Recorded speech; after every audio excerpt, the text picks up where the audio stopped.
You know, we've all heard the story. It's that simple, comforting tale about human history, the one that tells us it's all about relentless improvement. Right? It's this idea that history is just a straight line, always pointing up. We start out as, primitive cave dwellers. Then we become civilized farmers. And finally, ta-da, we arrive right here at the very top. It's the story we all know, right? It's sometimes called the Meliorist myth, this really deep-seated belief that things are just always, always getting better. But then the 20th century happened, and that comforting story, it took a massive hit. The political scientist Francis Fukuyama put it perfectly. He said the brutal realities of modern warfare were a hideous embarrassment to this myth, and he was right. It kind of forced everyone to take a hard look at these foundational stories we tell ourselves about where we all came from. So let's zoom in on what's supposed to be the most important chapter in that story, the agricultural revolution. Because what if humanity's greatest leap forward wasn't a leap at all? What if it was actually a trap? Okay, so to get into this, let's first look at what life was actually like for the first farmers. Because the reality on the ground, well, it wasn't so much about bountiful harvests and idyllic fields. It was about grueling, back-breaking work. And this brings up a really critical question from the scholar James C. Scott. He asks, why would foragers in their right mind choose the huge increase in drudgery entailed by fixed-field agriculture, unless they had, as it were, a pistol at their collective temple? I mean, it's a fantastic point, isn't it? Early farming was so much more work. And for what? A reward that was less certain and way less diverse. So why would anyone choose it?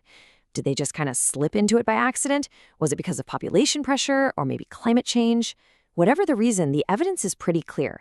This was not a simple upgrade. I mean, just look at the trade-offs. They were stark. On one hand, you have hunter-gatherers who had more free time and a really varied diet.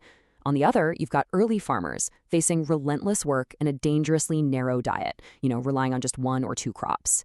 Foragers could move around, farmers were stuck, tied to their land. And here's the kicker. Flexible social structures were replaced by rigid hierarchies. This wasn't just about losing a simple lifestyle. A lot of research now suggests it was a huge loss of political freedom. Many foraging societies were incredibly flexible. They were constantly experimenting with different ways to organize themselves, a freedom that just became impossible once you're tied to a plot of land and the power structures that come with it. As James C. Scott puts it, agriculture was really a contraction of our world. It wasn't an expansion at all. But here's the thing. It turns out this trap, if you want to call it that, wasn't even an option for everyone. Whether you could farm or not really just came down to pure, dumb geographic luck. This is a key idea from Guns, Germs, and Steel. See, food production only popped up on its own in a few places around the globe. Why? Well, because you needed the right ingredients. You had to have wild plants and animals nearby that could even be domesticated. Think about it. The Fertile Crescent had wheat, barley, goats, and sheep all ready to go. But the Americas? They had almost no large animals you could domesticate. So for huge numbers of people across the planet, hunting and gathering wasn't some primitive phase they were waiting to get past. It was simply the smartest, most efficient, and most logical way to live. Okay, so let's recap. We've got more work, a worse diet, and a choice that was really just a geographic lottery. But the consequences, they get even more personal. They hit us where we live, in the one thing we can't escape, our own bodies. So there's this key concept from the work of biologist Daniel Lieberman called mismatch disease. And it's exactly what it sounds like. It's any illness that happens because our bodies are basically mismatched. They're poorly adapted to our modern world. I mean, think about it. For more than 99% of human history, we were super active foragers. Our bodies are still wired for that life, not for, sitting at a desk all day. And here's the really crucial part. So many of our most common modern health problems, they're mismatched diseases. Osteoporosis, type 2 diabetes, even that chronic back pain so many of us feel, you could call them diseases of disuse. Our bodies were literally built for constant, varied movement. When they don't get it, they start to break down.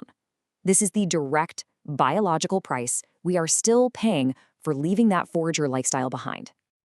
So when you put all of this together, you realize we have to completely rethink the whole legacy of the agricultural revolution. This isn't a simple story of triumph. It was a bargain, a massive trade-off with enormous, and I mean enormous, lasting consequences. So let's break down that bargain. What did we gain? Well, one big thing, the ability to produce surplus food. Okay, But what did it cost us? We lost free time, we lost our health, and we lost a varied diet. We unleashed all these new diseases tied to what we eat and how little we move. And maybe the most profound loss of all? We created the perfect conditions for states and rigid social hierarchies to take over. That world of political flexibility and experimentation, it was pretty much replaced by fixed, top-down power structures. So you see, the story of humanity isn't that simple, straight line of progress we've been told. It's so much more interesting than that. It's a messy, complex story full of tough choices, really difficult trade-offs, and a whole world of possibilities that got left behind.